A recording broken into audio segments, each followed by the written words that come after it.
I literally have no words. Wow, do you know that? I take that as a great compliment from you guys, because you guys see it all. Yeah. You really do here on this sofa. Well, nothing really surprises us ever. There was no member of the crew that could do that. There was only Mel that was ready. It's amazing how all the members of the crew suddenly went very coy. But a bit of stage right there, I imagine. I'm amazed she could even do it.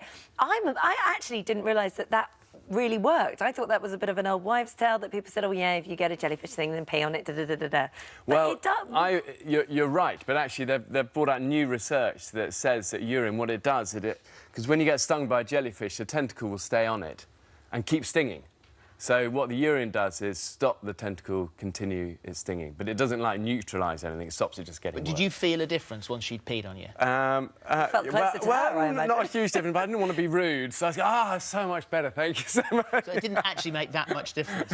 It helped a little bit. I mean, it wasn't the miracle cure I've been hoping for. You've had some fantastic guests recently, Jake Gyllenhaal, you've had Courtney Cox, been on the show as well.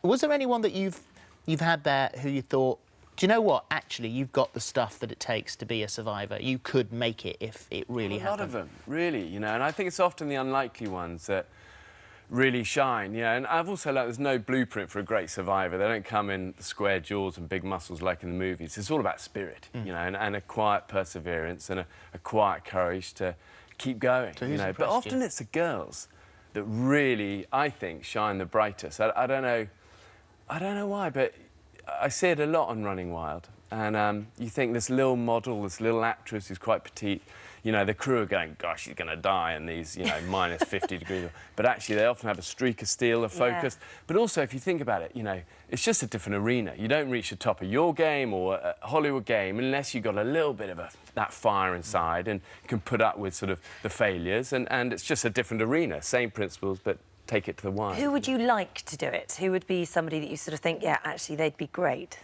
Oh, well, you know, we're lucky. We do get some dream guests. I mean, the Obama one was definitely a sort of a one that hadn't even, we joked about it, but we never even asked him. And then when they approached us and said he's a big fan of the show, would you take him to Alaska? You know, so that was a dream. So I'm always grateful for anyone who's going to come to Trump. Yeah, that would be interesting. That would be an adventure. How would he do? How do you think he'd fare? Well, I don't know. What do you reckon? I think his hair would struggle the most. Let's hope the wind doesn't pick up. You know? You've said that you want to bring about change through entertainment. What sort of change?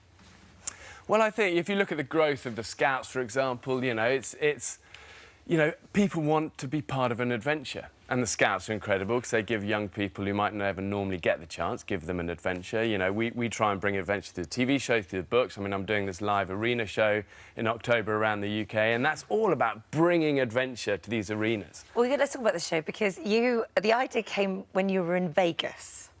It did. And is this an idea that you are now beginning to regret slightly, what you have to do? Yeah, completely. I mean, we've spent the whole week rehearsing at the 007 stage in Pinewood, which has been amazing, and we've recreated the kind of what we're going to do in these arenas. But there was a point, yes, I was hanging upside down by my legs, 60 foot up in the air, saw everything aching, you know, with all these aerial acrobats trying to teach me all these moves. And I'm thinking, what have I got myself into? But I know this show, it's called Endeavour, I know it will inspire people, and what's amazing is what you can do with this technology now, where you can turn whole arenas into jungles, mountains, space, you know, and then the aerial acrobatic part is where I recreate crevasse falls, avalanches, base jumping, space travel, the whole lot. They're massive arena shows. They're big arena shows, but it's all about inspiration, you know, it's gory in places, it's quite full on.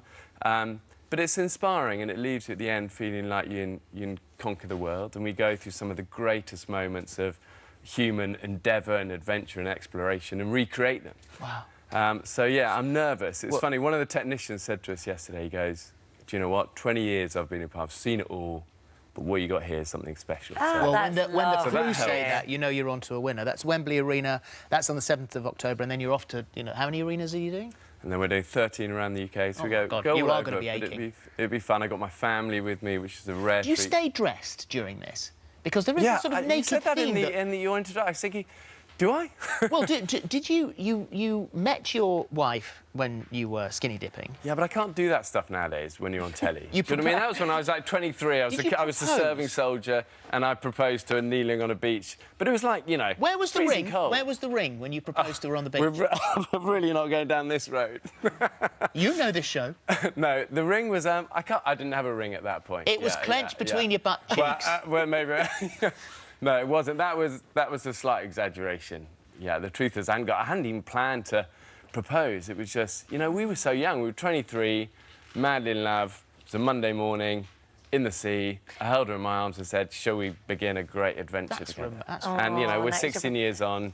She's amazing. 3 young boys. Another thing I love about you is wherever you are, anywhere in the world, that you will always ring the boys to say goodnight.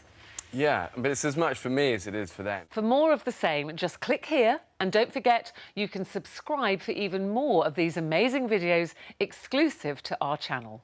You know, there were times at 5 o'clock in the afternoon when I was still in my dressing gown, not having brushed my teeth, not having had a glass of water, much less a cup of tea, past my lips, with a never-ending stream of people. And, you know, you'd say, please wait a second. Oh, no, this has to be done. I mean, I used to say, I'm sorry, this is not Piccadilly Circus. I'm not a mascot in the middle of Piccadilly that everybody comes and slaps. Just stop it.